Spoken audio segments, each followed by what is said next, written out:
In this video, we're going to make various faux wood effects using paper.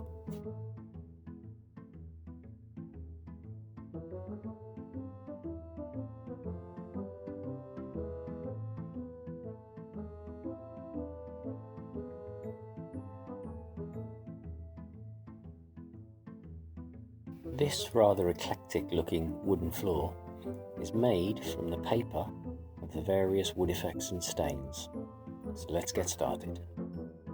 I've got a piece of 350 gram white paper, which I'm going to divide up into sections so I can paint different stains on each. So let's see what we've got and mark them down so I don't forget. And the first one is antique pine, red mahogany,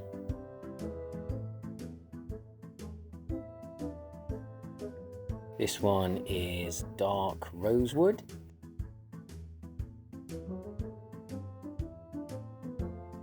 we'll also do country walnut,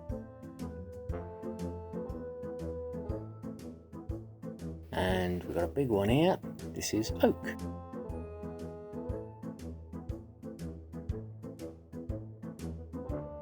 This one is a little more interesting. This is very experimental. Some coffee granules that I spilt all over the floor.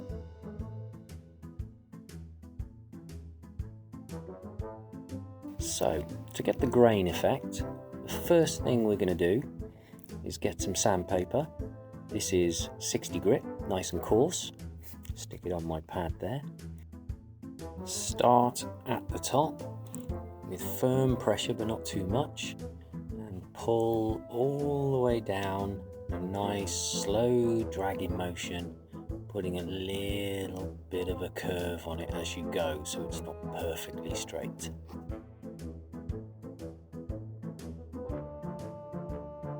So that gives us one thickness of grain. I'm going to swap over to 120 grit sandpaper now, so it's a bit finer, and do exactly the same again.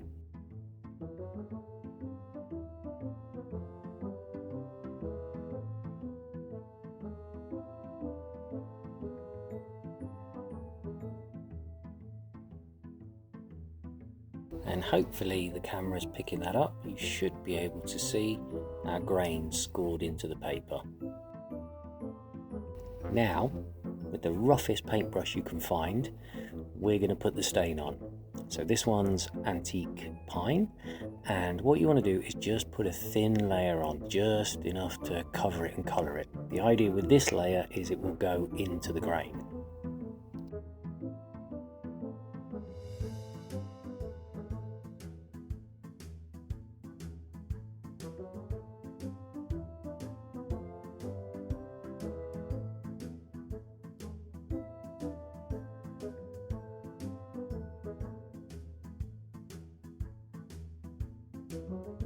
I'll let you contemplate the mistake I've just made on the walnut. Finally, a good strong cup of coffee. Now, I wouldn't recommend you drink this, apart from the coffee grounds having been on the floor, but there is about 8 teaspoons in this little pot. Oh, and I forgot one of my favourite stains of all, which is teak. So I've got a strip here, and we'll just add this to the end.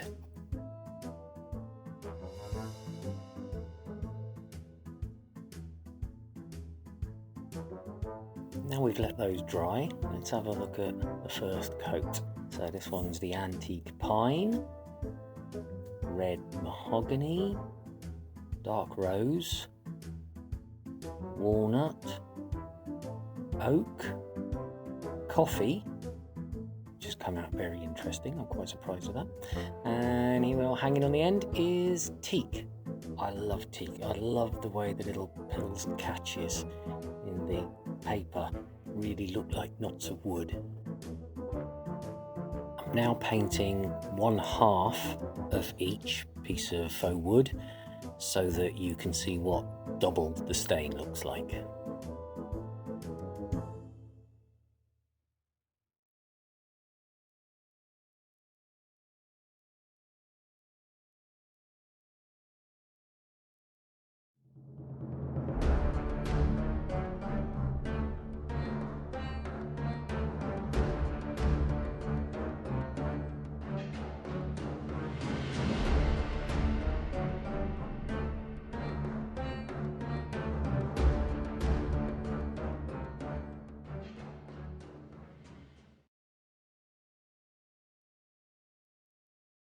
Now they're dry, let's have a look at the result.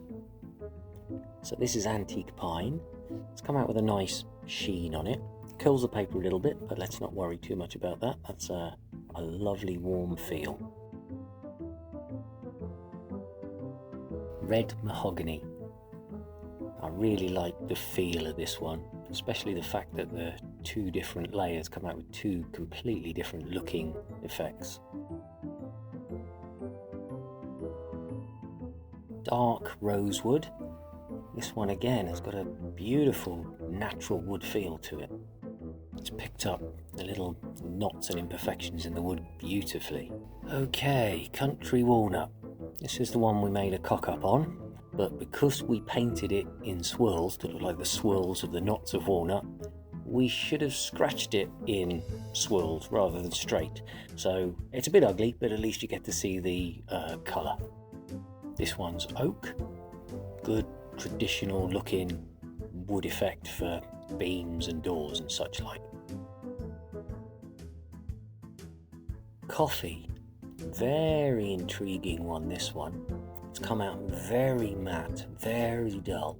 Hasn't quite picked up the grain, but it definitely feels like wood. It's definitely got potential somewhere. And finally, my old favourite, teak. I love the way the teak pulls out that grain and those knots. It just screams wood. Okay, let's not waste our samples. I'm going to take the double painted versions, and using this old bit of scrap artboard as a floor, we're going to make a wooden beamed floor out of all of them.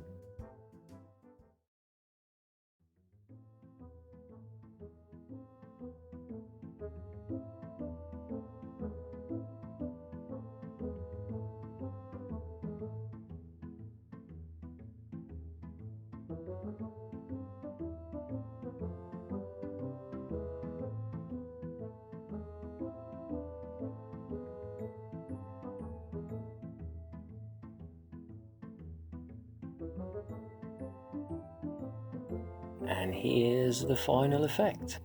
I've put a layer of varnish over the top of everything to keep everything a consistent tone, but I think you'll find it's quite effective. So this faux wood is quite versatile because you can also run it through a printer. So this has just gone through a standard inkjet printer. Being paper, it cuts really easily, and if you're fortunate enough to have a cutting machine like this, you can cut out all manner of wooden panels and shapes and make up your furniture in your rooms and layer it up for some really interesting texture. The possibilities of what you could do are quite astounding, like this grandfather clock.